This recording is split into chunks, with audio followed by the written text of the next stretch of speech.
How much do city council members make, and the mayor or vice mayor make more or less? And who's the highest paid member in, let's just say, Southgate, the city of Southgate, as far as just its employees? Let Trump say whatever he wants to say. I disagree with almost everything he says. I think most of it is lies, most of it is bad, most of it is hurtful, a lot of it is racist and twisted, and still has the right to say it. And let him say it. When you look at the crime stats, like Trader Joe's, everybody wants a Trader Joe's in Southgate. They won't come because they look at the average income of a household. Decades ago, women couldn't get a credit card with the husband's signature. Women couldn't vote at some point. What? How is that? I was watching the Olympics. Most of the gold medals were won by the women.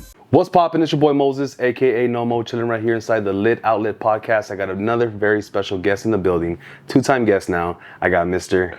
Gil Hurtado, current mayor of the city of Southgate. Yeah, welcome back to the podcast. Last podcast on my end was a very worth it podcast for me because I got a lot of engagement, a lot of questions were answered. How was your experience on the podcast last time? It was pretty good. I actually saw it, and I saw some of the comments that were being made, and that's the beauty of this country, right? That everyone has a right to their thoughts, their opinions, their feelings, and there's nothing wrong with expressing them. Do I get offended by some of them?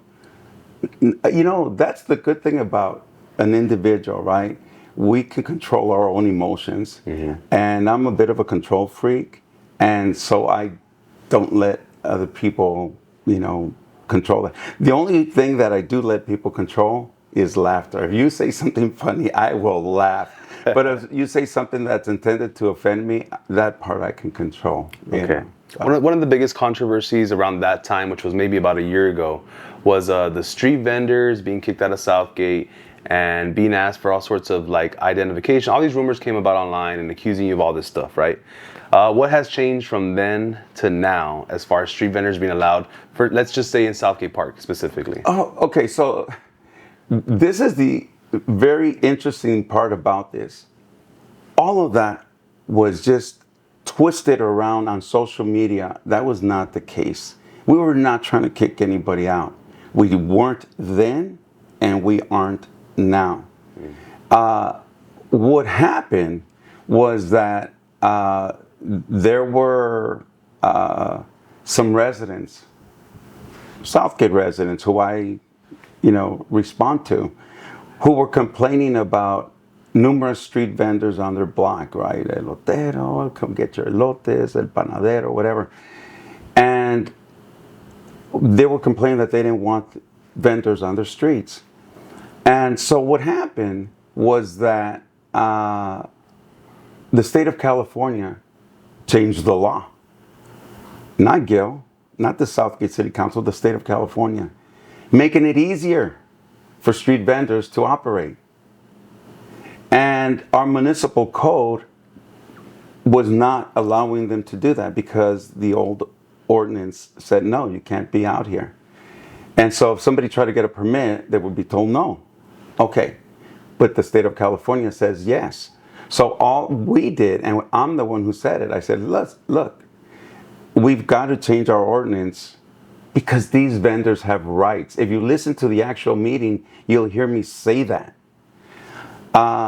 But social media, one particular group who has their own little agenda, twisted into Gil Hurtado's war on vendors. But if people actually took the time to listen to the meeting where I made the comment, not only did I make that comment, I also talked about my experience. I went, in 2017, I went back to college and I worked toward a degree. I got a bachelor's degree in, it's called Global Studies. And what it does is it talks about environmental issues, right? And this is an environmental issue in that it impacts people, right? Including the vendors. One of the things that I did is in order to get my degree, I had to do like a thesis. And one of the things that I did is I wanted to talk to street vendors. And the stories that they would tell you were pretty disheartening, that anybody can do this to an individual. And I talked about my experience in speaking with these flower vendors on Southern Avenue And I asked him, well, is this your business? Do you? No, somebody places me here and I sell my flowers here. Okay, and is it good? Do you make good money? And his response was like, make $1 out of every bouquet I sell. I said, wait a minute. You sell and you only get $1 off of each one? And how many do you sell in a day? He says, on a good day, I might sell 20. I said, oh my God, and you're here all day long? And you might get $20 for that? Yeah, but what else can I do? And to me, someone is making big money because they're placing vendors all over the place. And these people, I get it, they need it. We need to find a way to help them out. And the only ones that were making money were the people that were placing them in these locations. And I raised that point also. So how does that translate into Gil Hurtado and the city council and the war on vendors, right? The park, I have the youth program and the money goes for the kids program. It used to be run by a family. A family had 1 or 2 restaurants here in Southgate, but they also wanted to do the snack bar at the park. And they soon learned that it wasn't that profitable. You don't make a lot of money. How much can you make, right?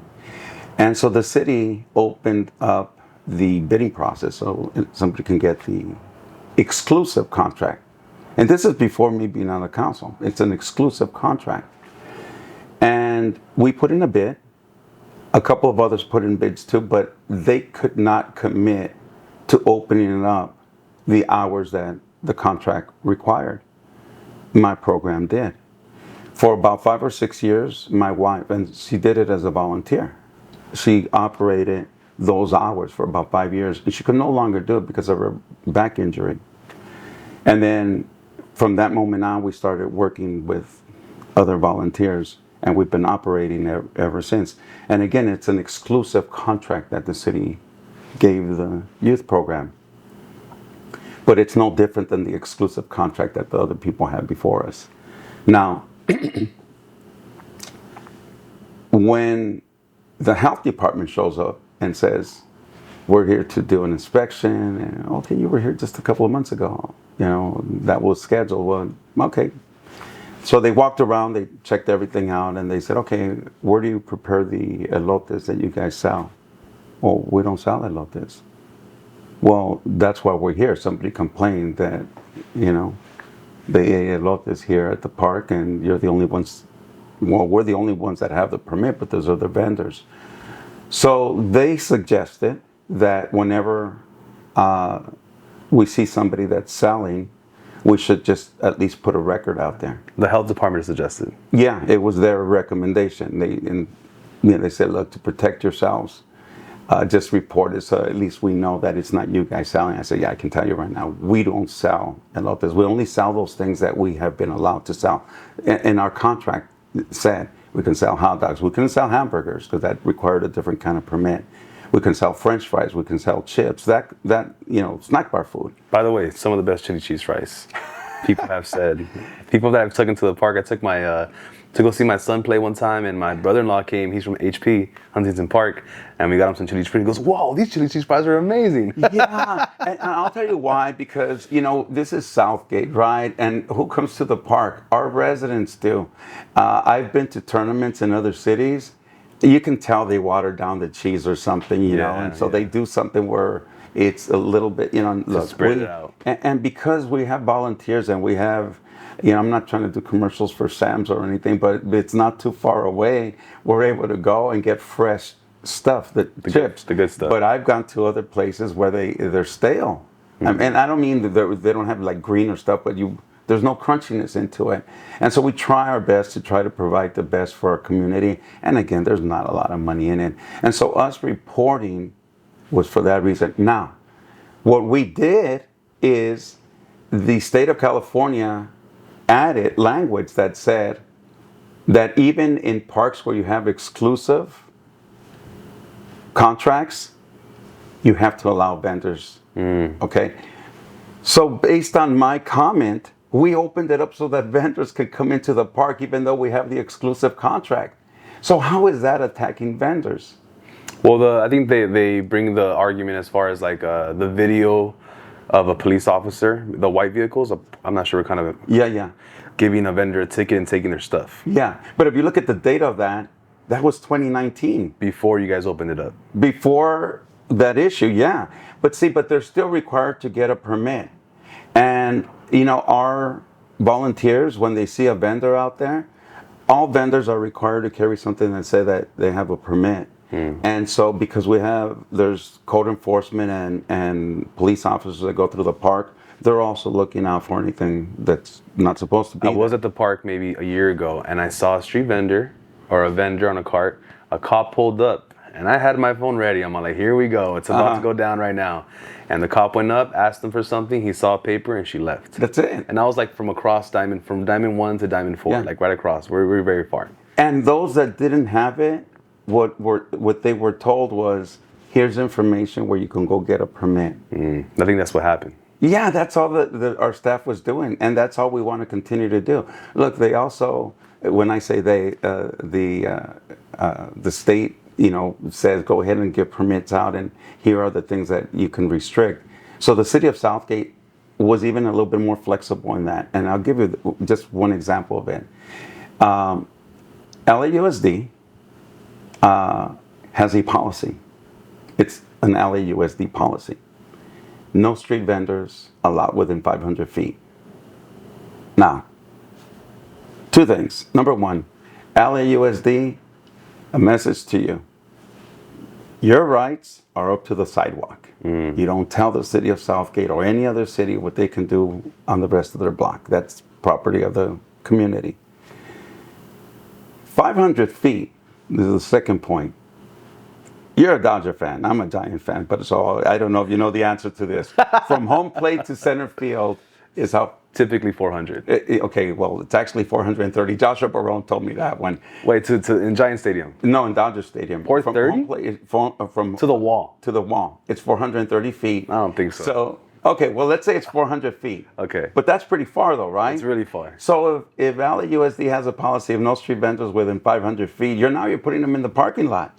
That's a long way. Very far. So who was LAUSD to tell the city of Southgate no? So we took that restriction out. We said no. If a street vendor wants to sell, that's their moneymaker. Kids, they come out of school, they want to buy those things. They're hungry. Right? Yeah, and those things are good. And a lot of those kids don't have food waiting for them at home. There's nobody waiting for them at home. Right. They have something. Oh, and then the bad thing is, some kids have their money, they'll hold on to it because they want to buy whatever they sell. And when they sell it, they see other kids buying it, they want to buy it too. And so this is an opportunity for a street vendor to make money. So we don't restrict that. And if somebody wants to come in and get a permit and sell in front of any of the elementary schools, they're welcome to do that. I mean, to me, that sounds crazy as far as being, growing up in a city like Southgate, in a Chicano Mexican city, like restricting street vendors at all to me is wrong. But LAUSD, that's kind of a stretch for them. And you see how close I live to the school here, and there's street vendors every day after school, from after school till maybe 6 or 7. And it's not just kids stopping. There's people pulling over and getting some really good ice cream right there. Yeah, and again, all we did is we opened that up. But it doesn't stop. That one social media page will continue to say Gil Hurtado's war on vendors. And, I mentioned this the last time, right, when Eden and Enamorado was involved. I saw some of the things that he was involved in. He was fighting for those people who would have their carts and they would be tossed all over the place. Come on, man. You don't do that, And so when, people like Eden and Morado were fighting for their rights, I totally got that. And I think when they came here to Southgate, though, they were misled. They were misled with intent to be misled, to rile people up against us. But all we were doing is trying to help people out. It's funny you say that, because the person that I believe gave Eden Enamorado, I could be wrong, gave Alex, his middle name is Alex, right? The information about you. Later, Alex came out and said that actually, I'm not associated with this person anymore because he has intent towards you personally, and he kind of apologized for getting in the middle of a personal thing, and kind of left Southgate alone after that. Yeah, and I think once people look, it's like this, right? So right now we're in campaign mode. People are out there campaigning, and I guess my recommendation to people all the time is this, right? When people knock on your door, they're going to tell you what you want to hear. I suggest to people, because young people ask me, oh, what do you recommend I do if I want to be an elected official one day? I say, be yourself. Just be yourself. I had this conversation with a good friend of mine. She owned a flower shop. And I wanted to show how easy it is to fool people, right? And so she had this mural that people were complaining about. And I said, look, I'm not really a fan of murals. You know, people want them, fine, that's fine. We're not, yeah, I'm okay with it. But I like paintings. I like art. I go to a museum. And I started shooting off all these names, Van Gogh, Monet, Manet, Rembrandt. And I threw a whole bunch of names out there. And she said, boy, I'm impressed. You know, all these, painters and stuff. I said, well, look, I'm going to admit to you, half of those names I just made up. But it's impressive, isn't it? And she started laughing. I said, but see, that's the thing, it's real easy to just go out there and tell people whatever they want to hear, and it sounds impressive and stuff, right? If we had a candidate years ago, and I didn't mean to pivot, I'm sorry, I know we were talking about vendors, but people get fooled easily by people who are good at fooling people. And I would hope that people start looking at these things and really start realizing, am I reading truth? Am I reading fact? Or am I reading someone's agenda? And that happens too much. And it happened during the time of the street vendors. And again, look, my grandfather was a street vendor, and, God bless him, And I think that street vendors have rights. I think street vendors have an opportunity to, if it wasn't selling, they wouldn't do it. So if it's selling, it's because people want it. Mm-hmm. So why are we going to stop that? You think of some of these big, like Kentucky Fried Chicken. He started off with a little booth somewhere, and it turned into what it is now. Why not give an opportunity to people to do what they like? You did mention elections and stuff like that. It's an election year. I think we should get into it. Who are you voting for, and what party are you a part of, associated with? Okay, that was a very general question. And for what are you talking about? Are you talking president? Presidency. Oh, yeah, okay. The big one. The big seat. So I was born in 1960, right? And I remember when I was 8 years old, you have to understand, my father was, we're going to the market, get in the truck. I'm going to the auto shop, get in the truck, let's go. And so we never really had a choice as to, we liked it, we didn't object to it, But one day he says, I'm going to the mercado. You guys want to go? What? We have a choice? Given the choice, we said no. And then my dad comes from the mercado in el este de Los Angeles, he comes back home. And he's giving us these pins. And he said, you missed it. I shook hands with Bobby Kennedy. 8 years old, oh no, we missed the meeting presidential candidate. I think people I was paying attention to that stuff back then. And so later, a tragedy occurred, right? He was murdered, was assassinated. And I didn't know what that really meant, right? But my aunts were crying, and I said, oh my God, And so then I started looking, what's a Democrat, what's a Republican? And had he been a Republican, I'd be a Republican now, too, only because that's how I grew up. But even so, the parties themselves, what I liked about the Democratic Party is that their goal was, stopping the Vietnam War, civil rights, that sort of thing. And the Republican was more of it's a conservative, trying, little government involvement in certain things, let businesses do capitalism and all this good stuff. And from the two, I chose Democrat. But I also respect a lot of the views of the Republican Party. So I'm a Democrat, and I've always been a Democrat. But a lot of my friends and supporters are Republicans. That's interesting how a Democrat has Republican support. Why do you think that is? Well, in local politics, that shouldn't take place. Look, last night I went to a gathering for Nathan Hochman, who was running for district attorney. And he made the comment about how his opponent, Gascon, is saying, oh, he's a Democrat now, but a few years back, he was a Republican. Well, so was he. He was a Republican, and, so now he's throwing that out. And so after Nathan finished his speech, and by the way, I met Nathan about a month and a half, almost 2 months ago. We had breakfast at a local restaurant, and I got to meet him, and I felt comfortable giving him my endorsement. That being said, so last night when he said, anybody want to, add anything to tonight's conversation, I went up, oh, the Mayor of Southgate, come on up. So he gave me the mic, and I said, look, Nathan, here's a message I want to tell everybody, and this is for you. When somebody says to you, hey, are you a Democrat or Republican? Well, wait a minute, you're going to prosecute people who committed crimes, and they're Republican or Democrat. We don't say, wait a minute, you committed a crime, but are you a Republican or Democrat? No, you're going after the people who committed crimes, and you're going based on facts, based on evidence. And so in certain positions, like local government, Southgate, it doesn't matter. I ran on a slate years and years. Three times I ran on a slate with a very honorable man by the name of Bill DeWitt. He's a Republican, so here's a Republican and a Democrat running on a slate to win the 2 seats, and we were successful all 3 times. So in local politics, I would think that people would look beyond the political parties, because it's not about that. At what point do you think it matters?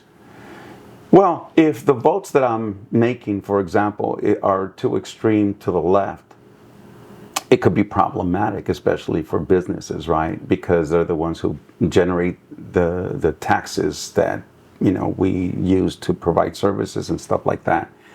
And we don't want to do that. Nobody wants to do that. Now, when you look at the stats, right, and people are already complaining about taxes, but I think if you were to compare Downey to Southgate, a lot more people would say that Downey is nicer or has better stores, or is just a city that's advanced a little bit further than Southgate. And you as a mayor or a city council member has to take in effect, like, is it the taxes? If we take more money, can we advance and catch up to Downey? Or is that going to hurt our residents? It's going to impact our residents too much? Are we pushing out the people who can't afford here over that extra 10, 11%? Like, what is the math or the algorithm in your head that processes you whether you're like, I want to advance the city and make it nicer and better and cleaner, but I also don't want to hurt the residents here, right? That's a great question, and I'll tell you why. So many years ago, there were some investors that came into Southgate and wanted to invest in a new activity. And the people here said no thank you to them. And why was it? Well, we had more manufacturing here and not a lot of retail. But manufacturing doesn't really generate revenue. There's no money, there's no sales tax, there's no nothing like that. And so the push away from retail caused those investors to go to Downey instead of here. The Stonewood Mall. That could have been in Southgate, but they were told no. Really? And so now they're in Downey. Well, so when you consider that the sales tax is revenue generating for our community, we have the El Paseo. We now have the Azalea, which I and Maria Davila, Jorge Morales, were the 3 people that voted to bring the Azalea Shopping Center. The other people voted no? Well, Bill DeWitt couldn't vote for it because he had a business that was too close. And Henry Gonzalez, he was a man of principle, and he objected to a Walmart coming in. And I applaud him for sticking up to that principle. He was a very honorable man, but he voted against it. The other 3 of us, Maria, Jorge, and myself, we voted for it, and now we have it, and it's generating a lot of revenue. It's really kept us out of... Thank you for bringing Walmart. It's really helped a single parent out like myself out a lot. Even though I know there's like like your friend Henry that didn't vote for separate reasons, right? Big picture reasons. On a weekly basis, on a daily basis, it really helps out people like me. So Well, it's just so inexpensive compared to other places, right? yeah, but again, you have to also look at what a shopping center is, right? A shopping center has to have foot traffic in order to be successful. And you have what's known as the anchor tenant. Walmart came in. So now, if you go to Downey, they have the Downey landing there. I mean, they have more. Promenade. They have more. They have like two shopping centers next to each other, basically. Right. And we have El Paseo and we have the Azalea. So now the Azalea is allowing us to catch up. Now, you have some other big companies out there that want to invest. And I'll throw one out as an example. You have like Trader Joe's. Everybody wants a Trader Joe's in Southgate. They won't come because they look at the average income of a household and they say, Southgate doesn't meet our threshold. Yeah, they're basically saying we can't afford to shop there. And it is more expensive, I believe. So I've been to Trader Joe's before. I don't think I could shop there. Well, but some people do want it. Right. But let's take the name Trader Joe's out of the equation. A lot of companies like that use the same threshold. Okay. Now, if people like that won't come into our community to invest, it's hard to get them. And so when people want to go to a Trader Joe's or to one of those companies that won't come here, that means they're going to go out and shop somewhere else. Correct. So the best thing that we can do as residents is shop locally. Spend your money here. Right. And that's why we have the Azalea. That's why we have El Paseo. And if there's something else that people would want, let us know. We'll try to bring them in. But we can't force somebody to come in if they don't want to come in and they use that map. Now, I've talked to some people on both ends. Here are the two ends I'm talking about. I have some very good friends who would like to see like Trader Joe's and stuff like that in. People on the other end say that's called gentrification. They're trying to price us out. And you hear both sides and you say, well, look, but we need that revenue, right? I mean, how do we provide the services? So let's talk a little bit about the city of Southgate. I tell this story. There's no fact to it, but it's just to make the point. There's a story that says that if you get a frog and you throw it into really hot water, it'll jump out of there. But if you get that frog and you put it in regular water and you put it over a stove and you turn the heat on, it'll sit there till it boils to death. That doesn't really happen. The frog would figure it out and jump out. But what happens though, the people who use that story, they use it to make a point. And here's the point in how it applies to Southgate. I hear people in Southgate say, oh, nothing's happening here. It's the same community. It's getting worse. But talk to someone who hasn't been here for 15, 20 years, because I've done that. Oh my God, you guys have a shopping center. Hey, what's this on Southern Avenue? It used to be dirt and weeds up to the knees. And now you have that park going in. Oh yeah, and we're going to extend that even further. This is Southgate Park. Look at the swimming pool. It looks really nice. What you guys do to the auditorium? Look at the fences around the tennis courts and all. Look at this. Oh, look at it. You have a dog park at Holidale. They recognize the changes. So the people, it's like the frog, right? The people who are here are not noticing the difference that is going on a constant basis. And the people who come in who have not been here for 10, 15, 20 years, they see the changes right away. It's not the same city. It's made huge improvements. And that is not a myth. Take a look at it. Take a look at some of the changes that have taken place. It is not the same. It's gotten better, not worse. Yeah, I mean, surface level, adding an in and out is a great move. The Wingstop is something that we go to all the time. Walmart, right? That shopping center, in my opinion, Habit is a huge success. The Habit. We now have that Twisted Wetzel. I mean, it's just a fish grill, California Fish Grill. We have a lot of different things nowadays, right? And but people need to go out and take a look at it, and they'll see just how much has been changed. We brought it in, and both Maria and I have been on the council for that long, and for people to continue to say, and it's the same people. Look, people on a social media page will go ahead and attack us saying the bad things. Here's another story I tell people.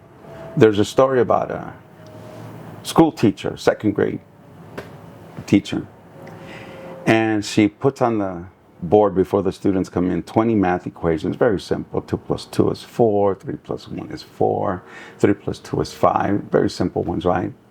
And the students come in, they sit down, and the teacher's doing something, acting like she's distracted, and then she turns around, what's the matter? And all the kids are laughing and pointing at the math thing. What's going on? What are you guys laughing at? I say, oh, well, we're looking at question number 15. You said 3 plus 3 is 10, and 3 plus 3 is 6. And she says, oh, you're right. You're right. She says, but look, here's what I want to show you. I want to show you what really is human nature. And that is, I have 19 that are correct, but you're focusing on the one that I made wrong. And I got to tell you, that is a lot of what happens with people, right? We could do 15, 20, 30 really good things, and somebody will say about a pothole on the street that's been there, well, we don't know it's there, how we're going to fix it. It's still a problem, we want to fix it. But to not address and not accept that there have been a lot of really good things that happen and try to focus on something that we might not have caught yet, give us a break. Nobody wants to be judged by one thing that might not have been correct, and I just think it's wrong. I don't do that. I mean, I think that's what has kept me happily married to my wife for 43 years now, and I would hope that my wife looks through all my defects and focuses on, just how much I love her and how much I care about her and how much I take care of her. And if I ever mess up, she'll, let me know, but in a very subtle way, and we get past it, and that's it. But again, our city has been providing great services for many, many years. I was talking to Chief Arakawa, and we were going through the crime stats, and he was telling me he went back as far as 30 years. I only went back as far as 20 because that's when I got involved in government here. But when you look at the crime stats, the level of crime, and we're talking about two different types of crime, right? Some that are, serious crime is like, rape, murder, assault, all those are serious crimes. Those have dropped significantly. The ones that have grown are the other crime, like the ones where vehicle break-ins and that sort of thing. And so people focus on that part of it, but we've actually done a very good job in controlling that serious crime. Our city is actually one of the safer cities in the southeast area, and people are overlooking that, And again, what do people post on social media? People don't post, well, I've seen good postings too, right? But people don't really post all the real good things. They just focus on the real bad things. Look, one of the things that's going on right now is lights off on Hildreth and a couple of other streets. It's not a city of Southgate issue. We're trying to address it because it's important to us. But that's Southern California Edison. Interesting. And those lights are like over 90 years old. And so I talked to a representative, and they're working really hard trying to get it addressed, right? So I'm not going to be critical of them, but those lights are over 90 years old. And I asked him, he said, one of the transformers blew out. Okay, you know the problem. Fix it. We're trying to find a part. They don't make parts for them anymore. And we think we might have located one. So once we get that in, we'll fix it. So we're looking at another 2 to 3 weeks. In the meantime, people are upset at us. What can we do? So I'm exploring options right now through my relationships with people from Southern California Edison. And I've addressed some of these with the city manager, and I don't want to get into a lot of that detail because we're still in the talking stages of it. But in short, it might result in us saying to Southern California Edison, you take over. They're your lights now. And now you're responsible for fixing them. And why that might be a suitable thing is that they might say, well, look, these lights are old, let's just replace them all. And they might replace them with LED. That's what's happening in other cities. So I'm looking at that as a possibility. When you do that, does that take away jobs from city workers? No, because we never displace people here. we always find a way of keeping them within our departments. We find something else. So like you guys never really fire city workers. No, we find something suitable. Look, again, we talked about Walmart. My dad passed away in 2005. Had he been around when the Walmart came in 2012, actually it's been 2014 when it was finished, but the discussions took place in 2012. My dad would have said, "What? You're bringing a Walmart? What's wrong with you? That's not the guy I raised," and stuff like that. But I support union jobs. In fact, both Maria and I have gotten the endorsements from our local unions here. We got the endorsement from the Carpenters Union, La Una. I mean, I can go on and on. The Firefighters 1014, all the unions that you can think of have endorsed me and Maria in this upcoming election because of our support for union jobs. And when a developer comes in and they're going to do work, are you hiring union people? We always push that, and that's what we want to hear. Okay. So with recent news. Oh, but I never answered your question. I'm supporting Harris. Okay, why? Why her over Trump? So look, I really think that it's just like myself, right? I would hope that I live a life that people can say, that he's a decent guy, he's a good human being. And so you don't hear me engaging in these back and forth. People want to go in and say that I'm this and I'm that, I'm the other thing. You don't see me responding. I might say that's not true. Look, here's what they're talking about. Incorrect. But you don't hear me attacking the other side, the people that are doing this. I'm not a child. We're not in high school. We're not going to get into it. And I didn't do that when I was in high school either. I just didn't engage in that. And I think that some of the things that Trump is saying is hurtful. I really do. I really think that, I believe in women's rights. I believe that a lot of the health things that are being addressed with women are so detrimental to their health, and when I think of like my wife, my daughter, my granddaughter, a lot of my female friends, my two sisters, they've come a long way, but women's rights are still not there yet. Up until a few decades ago, women couldn't get a credit card with the husband's signature. Women couldn't vote at some point. What? How is that? I was watching the Olympics. Most of the gold medals were won by the women. The women have an important role to play in society. And I think it's time. Look, how is it possible that Mexico beat us in electing a female president? That should have been here, and it should have been here a long time ago. So again, my point is,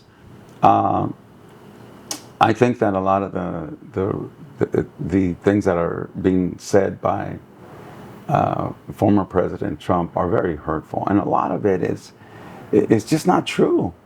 It's just not true. So again, we talked about, what if I were to tell you, look, I have a doctorate in this, I have a master's in this, and I have all this. I just painted an image of myself that impressed you, and you vote for me. But you didn't really vote for me because I don't have a doctorate and I don't have a master's. So if I'm making stuff up and you're supporting that image of me, you should have done your homework, because that's not who I am. Right? Do you think, well, you brought up women's rights, right? I think the biggest one that people are fighting for right now is abortion, right? Mm-hmm. So do you think abortion should be allowed like past the third trimester? Because they're getting really specific with when is it okay, right? Because to me, in my opinion, like it's okay to have an abortion when you're like raped, like incest, and I forget there's a third one, but I feel like after the third trimester is a little too late, because I think some states are allowing it up to like right before the birth. So I keep hearing that. I've never met anybody that would do that. Because that sounds wrong, right?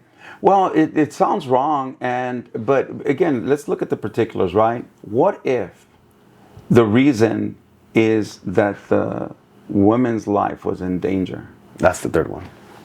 What if that child's life would be in danger at that point? And again, I don't know. I've never been in that situation. It's hard for me to judge what other people should live by based on my personal standards. You know, it's like, you know, what they're saying about putting the Ten Commandments in school. Well, I was raised Catholic, and so I guess I'm going to say I'm Catholic for the rest of my life. I read the Bible, and but I have Muslim friends, I have Jewish friends, I have friends who are atheists, you know, and so what if the teacher happens to be Muslim and they say, well, I'm going to put the Ten Commandments based on my Bible, right? Where do you stop? I thought, you know, the people who fled Europe and came to the New World wanted religious freedom to express a religion or express a freedom from religion, right? What happened to that? And now we're going to impose our own personal views on that, you know? Okay, we're going to live by the Bible. Look at all, you know, look, again, I don't judge people who are divorced. I happen to be happily married. I encourage a divorce if they just can't get along. They still get a divorce, right? But the Bible doesn't say you can go out and get a divorce. So we're going to stick to the Bible. Let's stick to all of them, not just the ones that are convenient. And I don't know. I just think that people, you know, when they get into government, what's important is public service. We're there. I'm a public servant. A lady I ran into the other day at City Hall. Oh, you're the mayor. I said, yes, hi, how can I help you? She said, oh, no, it's just that, you know, I never ran into the mayor, one of the most important people here. I said, no, there is an important person here, and it's not me, it's you. She said, what? I said, I'm here to serve you. I'm a public servant. You're the public. I'm here to serve you. Oh, my God. Oh, what a wonderful thing to say. But that's the reality of it. You know, if tomorrow I'm not a council member, I would hope that the people who are sitting up there don't feel that they're more important than I am, because I don't feel more important than anybody. I feel that when you're up there, you're actually there to serve the people's wishes. And when you have 100,000 people, they're different wishes. And I don't want to throw my personal view out there in them. Now, when you're the president of a country, and not just any country, the leader of the country that leads the world, how do you impose your views? You know, I just don't get that. And that's what I think Trump has been doing, you know, and it's bad. You're one of the more like calm, I don't know if conservative is the right word, but just like more mellow Democrats that I've, you know, actually got to talk to and maybe seen more than just on TV, right? You were alive when JFK was assassinated. Yeah. Donald Trump almost was assassinated. Yeah. Do you feel people that are young nowadays are going to gravitate towards the assassination attempt, the pictures and how they hyped it up afterwards, the same way your generation attached themselves with JFK? Do you see any similarities there? So, look, I am a pacifist, and I don't like war. I think there's always a diplomatic way of handling things. But I also know that if the other side has arms, you've got to defend yourself. You've got a responsibility, like me here, right? My number one priority is public safety, and I want our officers properly trained and to deal with situations in a way that they try to de-escalate the situation. But when it comes down to the safety of themselves and the safety of public, if they have to use whatever force they have to, then, you know, God help them. I hope they do it, and then they have to live with that memory in their head. When I heard that Donald Trump was shot at, they nicked him. But even if they had not nicked him, just the fact that someone went in, that's horrific. That's unacceptable. That's not the country we want. You know, we want people to be able to go out there, let him say whatever he wants. You know, I've said this before, right, that one of the great thinkers that I like, some of the things they talked about was a gentleman by the name of Voltaire. And he said, I may not agree with what you have to say, but I'll fight to the death to allow you to say it. Let Trump say whatever he wants to say. I disagree with almost everything he says. I think most of it is lies, most of it is bad, most of it is hurtful, most of it is, you know, a lot of it is racist and twisted. still has the right to say it. And let him say it. Go ahead and say it. But that is the reason why I say I don't support him, because he's representing this country worldwide. And when people see that, they think, oh, that's their leader. They must all be like that. And I'm not like that. He doesn't represent my views. But that does not give somebody the right to go out and shoot him. But here's an observation for you. And I'm sure everybody has seen it. When somebody goes in and shoots up a church, a mall, you think of all the shootings that have taken place. One side, the Democratic side, is saying we need gun control. They're not saying take guns away. They're saying we need gun control. Let's vet these people. Should they have a gun? And I think everybody who's listening to this knows at least one person who should not have a gun, right? Remember Paco? We don't want Paco to have a gun. That being said, oops, sorry about the shakeup. There's no earthquake going on. It's just my foot going up. But we all know somebody who shouldn't have it. And then the kind of weapons that they have, right? Some of them are extreme, So that being said, when you have somebody who gets shot, one side wants to say this, we need gun control. The other side says, our thoughts and prayers for the victims, and the person who shot had a mental issue. That's what we need to address.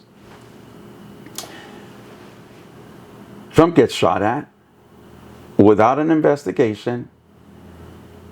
They don't talk about mental. Why didn't they say it was probably somebody with a mental issue? They didn't throw that out. And they didn't say thoughts and prayers. They said the Democrats caused this. What? I just don't get that. It don't even make sense. They're not sticking to what they usually say. They should have just said it's probably somebody with mental issues. What would they have said had it been Harris who had been shot at? I doubt they would have been saying, we did it. And again, this is the hypocrisy that gets me. And again, I have seen a lot of Republicans who are saying, hey, country first before politics. We're supporting Harris. That's what I see a lot of. And I applaud those people that are saying this. And look, I've said this before. I wish the Republican side had a better candidate. I thought, a few of the candidates that were up there were really, really good. Somebody that I would say, hey, look, if they win, at least the country's in good hands. Nikki Haley, I thought she was good. And I'm kind of disappointed that she backtracked from saying she wouldn't support Trump to endorsing him. But I get her thoughts, though. Her thought is we need a Republican. And, does that mean that the worst Republican they can think of is better than the best Democrat we can think of? That's where I lost a little bit of my respect for Nikki Haley, but I thought she would be a better candidate for our country. Do you think President Biden in the last 4 years has done a good job as president? So look, it's hard to judge anybody, right? It's hard to judge Trump. I mean, he got hit with the COVID stuff at the latter part of his tenure. And so, somebody can say, oh, look at the economy dropped because of Trump. At the end, look at what happened. Well, it was COVID. You can't deny that. But now, and Trump denies that, right? He says, oh no, it was COVID that caused that last year, so don't blame me. But Biden took over when COVID was still around. But Trump says that it was low because of Biden. Wait. It was low because of COVID when you were there, but it's low because of Biden, even though COVID was there. That's the hypocrisy I don't appreciate. I think Biden has done a very good job. I think if you look at the actual numbers, not the ones that the Republicans are throwing out, but the ones that the economists are throwing out, there's been more job growth. The economy is better. And those are not me throwing those numbers out. Those are the economists throwing those out. So if we look at the economy itself, we're much better off. Now, people say, well, wait a minute. I am making less money than I was making, or I have less buying power. Let's look at the price of gas, for example. History will show you that whenever a Republican is in power, prices of gasoline are pretty steady. Democrat gets in power, prices go up.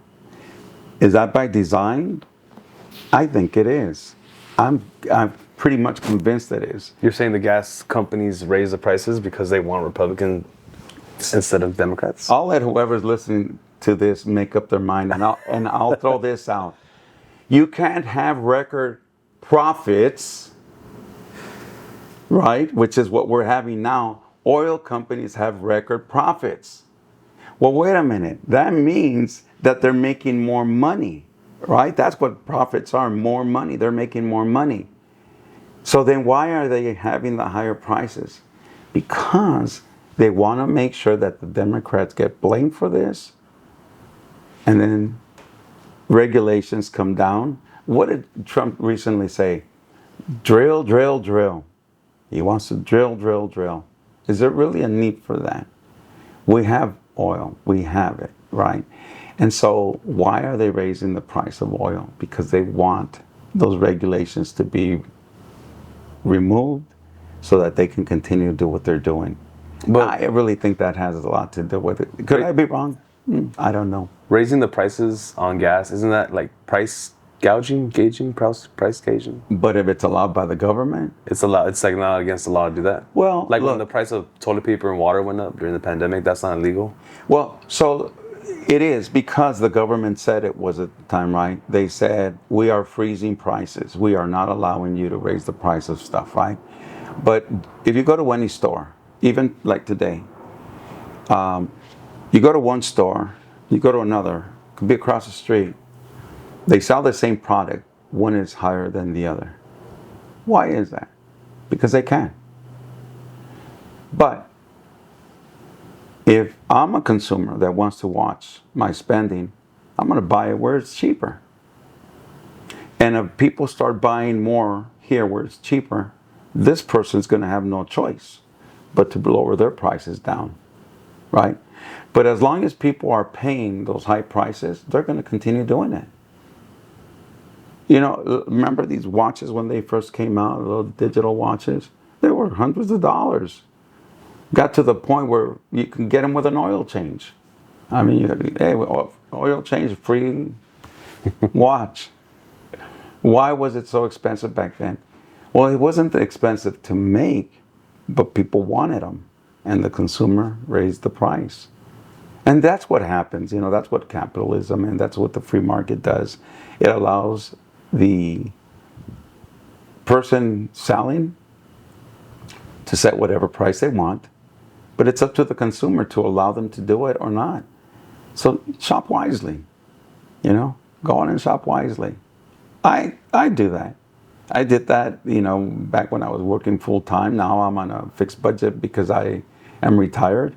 I'm doing pretty okay. I'm not worried about that. But even back then, I would, you know, look, if I can get those shoes here at a cheaper, why am I going to spend the money there? Let's get back into like our city government, right?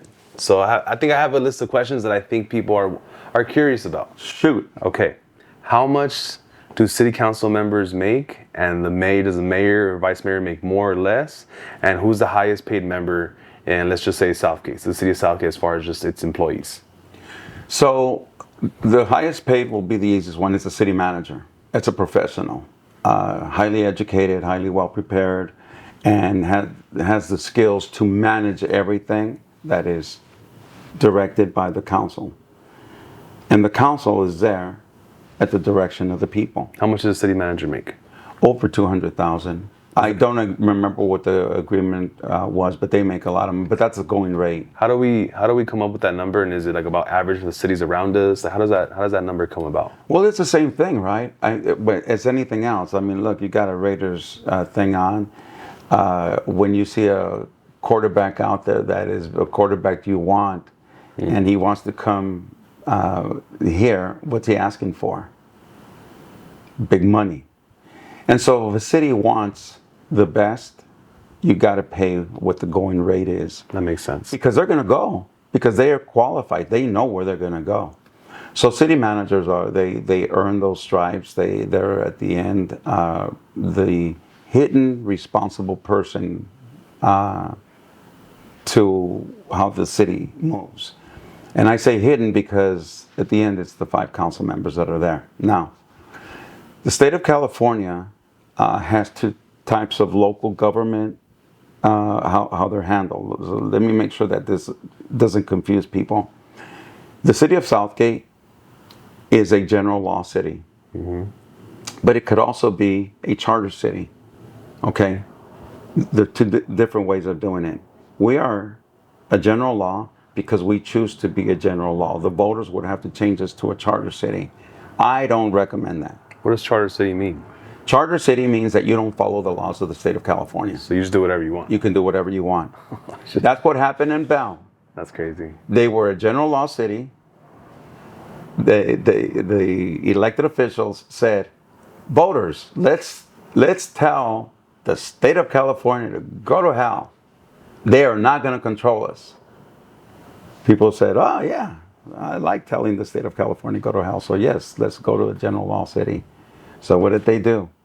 They raised their salaries to nearly $100,000 each. Now, the state of California back in the 1960s, and I'll just say 1980s because that's where I've been looking for the information. It shows 1960s. I know it was then. But in the 1980s, the city of Southgate, based on its population, a council member can make $600 a month. That's what the rate is. And every year, you're allowed to give yourself a 5% increase. Every year, 5%. Next year, 5%. Next year, 5%. And every year, 5%. 5% off the new total, or off the new total. So it's compounded. Okay. Right? So by now, if that had happened, it'd be a ton of money. Right. Right? But that wasn't done. Every opportunity that every council has had has always said, no, we don't want to raise. We did it twice. At what point did you guys say, you know what, this is enough? We just never brought it up. So you guys get paid $600? So I told you we raised it twice, right? Well, one was before my time. The second time was during my time. We raised it. It's $790 a month. $790 a month. God damn, that's low. It is low. That's really low. It is low.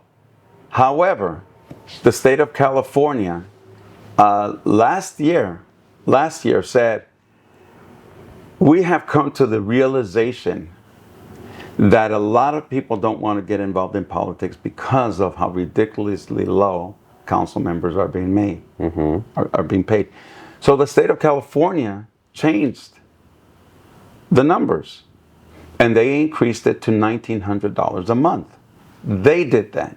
And you're a general law, so you have to follow. So we follow, but we have to change our municipal code to do that. So we placed an item on the agenda through my direction. I did it, and I'll say I did it because I know that people want to. So if you want to attack anybody, go ahead and do it. But know why it was done. The way we're set up is that we have to follow the federal laws and state laws. Okay? And then we have our own laws, and ours could be stricter. But when the state of California says that the cities pay their council members a certain amount, there are some cities who are bigger than Southgate, like the city of LA, their council pay could be higher. There are cities that are smaller than ours. Theirs is not 1,900. I think theirs is like 1,700. So it depends on the population. That's what drives it. And so all we did is we took this vote months ago, but it didn't take effect until January of next year. So we didn't give ourselves an increase. The state of California did that. And so right away, the haters on that other social media page right away started with the attacks. Look at this. They're ruining the city. They haven't done anything. They're poisoning the water and they're all kinds of nonsense, right? And it's horrible. It's horrible what they're saying, and it's just not true. I hope people who are watching this are part of that page and they realize that they're being duped. And they're being duped for a reason, okay? That's the intent. They're going in with that reason. And me, look, I shop locally. I eat at local restaurants. Yeah, I go to the IHOP. I go to Denny's. But I also go to a lot of the local mom and pop shops, right? Why? Because I support local businesses. And when I run into people, they say hello. I greet them back. I don't hide from people. Why? Because I have nothing to hide. I'm not here trying to do anything bad. I'm here to try to help out. And look, I don't want to march all the kids that I've coached in the past, but I can bring them in here. Some people cannot afford to pay. I pay out of my pocket for quite a few of them. And you know, I can tell you, we donate a lot of the money back. Now, I'm not filthy rich, so I can't do more than that. So what I try to do is control those things that I can. The price of a lot of the things here in Southgate. We have a beautiful facility at Southgate Park. We want to make it, you know, where people can afford to go. We just had concerts at the park. We now have movies at the park. Family Day at the park. We do so many little things, right? The parade now, because we're working on Tweedy Boulevard, we're looking at a different option because we won't be able to have the parade on Tweedy this year. It's probably going to be on Southern. That's the push we're doing because we're not canceling it. Why is that not far from here? This is Southern right here. There you go. And so again, we're trying to make sure that we're able to provide that for our community, you see? And so again, when you think of all the things we try to bring to our community, it's because we know where we're at. We know the people that live here, they're low income. And you know, I'm going to throw this out because people need to understand this too. The average income here in Southgate, household income, is roughly around $50,000, a little bit higher than that. But the key word is average income. That means you have two people working in the household combined are making average or total 50,000.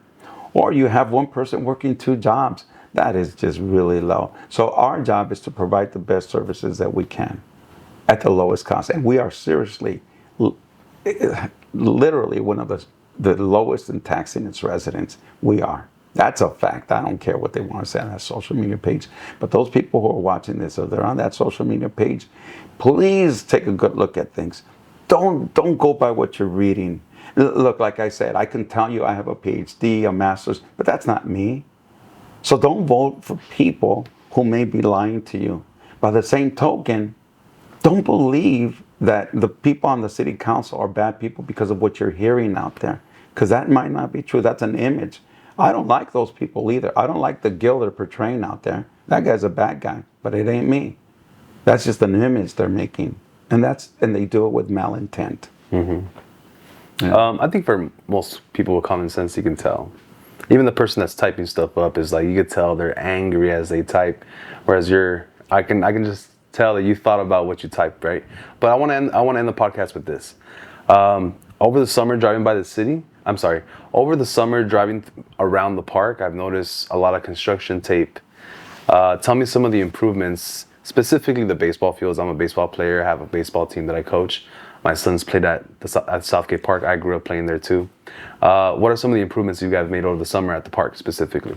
So we did a lot of improvements at the swim stadium. We continue to do work at the auditorium. We're going to be redoing the roofs of the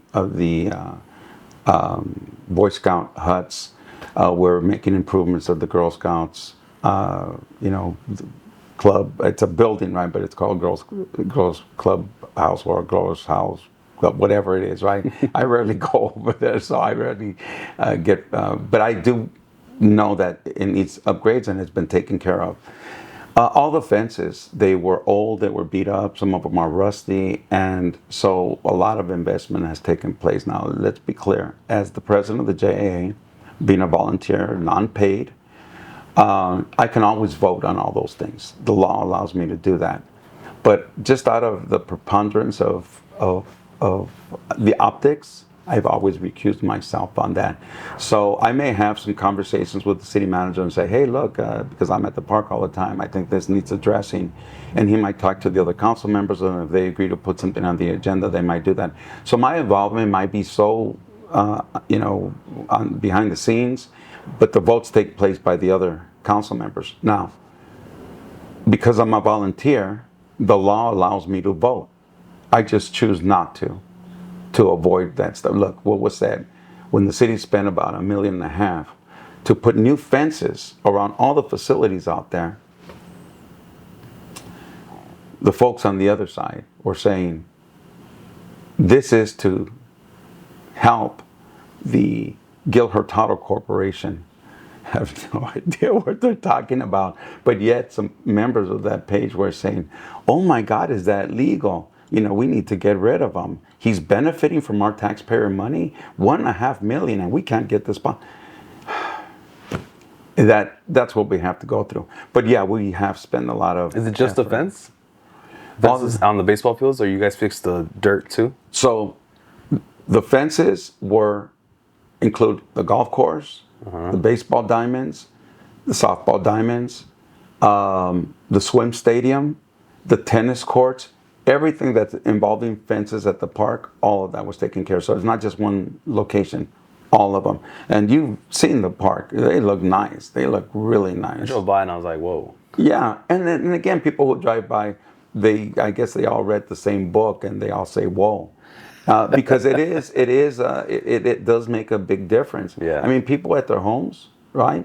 People, they have to make improvements. One young lady went to a council meeting, and I had made a comment, right? That people have to be careful of solicitors because solicitors are not allowed in Southgate unless they get a proper permit. And so they have to go in and say, hey, well, we want to get a permit. This is what we sell.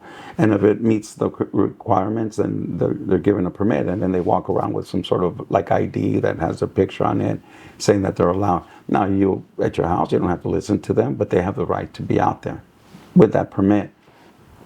But there were some solicitors that were going out there. And what they were doing is they were saying that the water in Southgate was bad. And therefore, you had to buy a water filter.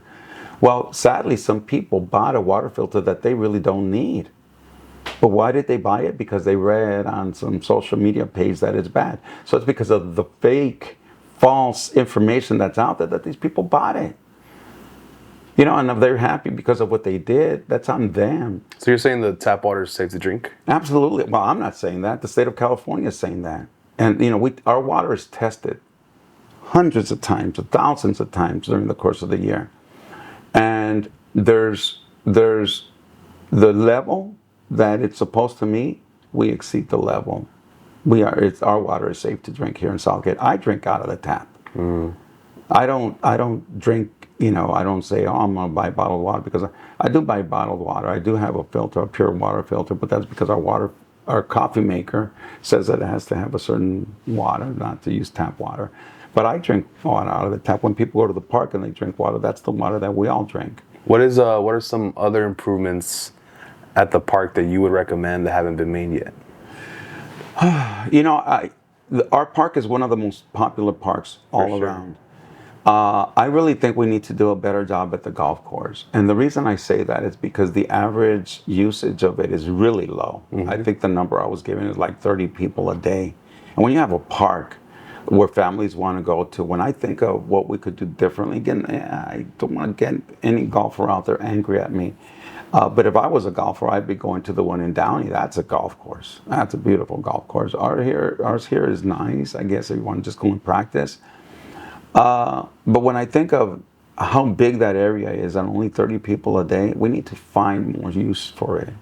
And to have movies at the park there 4 times a year, okay, that's at least something. But we can do more for that. One of the things that I talked to the city manager about, I said, look, if we can't get more usage out of it, maybe we can change it into something else. He said, like what? So last year or this year when they had the Easter egg hunt, it had recently rained. And there was this pool of water that had just sat there. And I thought, why don't they actually make a lake here and have like the little boats that people can rent and go around there? Put like a net over the whole thing, over the whole park, and make it into an aviary. Put some really exotic birds in there and stuff like that, right? Make a walking trail through there, like a jogging trail. Like an exhibit, like a zoo kind of? Kind of, right? But where people are allowed to go in there and walk. Put some hills in there so people can go, and they can have 2 different roads, right? One where people are walking up here, and one where it's got a little bit of a hill, and you can go on the other end like that. I think you'll get more people going into that on a daily basis. Have you ever been to Top Golf? No. Oh man, you gotta go. Are you a golf guy? No. I'm a baseball guy, but Top Golf is fun. Joshua is the golfer in the group, and I hear Maria Davila is starting to do that also. I don't know what Pilar gets involved in, or Al either. But you know what? I don't blame them. Look, Pilar Avalos, she's a school teacher. I know what that means. I have two sisters who are teachers, and my daughter's a teacher. Their job doesn't end when they, when that school bell rings. Right. They got other stuff to do. So sometimes, look, I will always defend people when I have to defend them. And a lot of times people criticize people like Al Rios and Pilar because they don't go to certain functions. They're educators. They're probably sitting at home. They'd rather be here, but they're doing stuff that is keeping them from being here. That was another question. Are most city council members have like second jobs or 2 or 3 jobs? Like, Yeah. Because the salary doesn't pay the bills. It doesn't. Yeah, no. So I was a supervisor for the post office for over 30 years. So my whole life has been in customer service, right? Supervisor there, president of the JA. That's customer service, right? I have to listen to people's concerns, try to make changes so that, sometimes people should adapt to what we have, but sometimes we have to adapt to the changes also and make policy changes in the post office, the youth program here in the city of Southgate. And I think I've gotten used to doing that. I'm not one that says, oh no, we've been doing this for 50 years, so we're going to continue to do that. That's not the way to do things. Things change, people change. We have to change.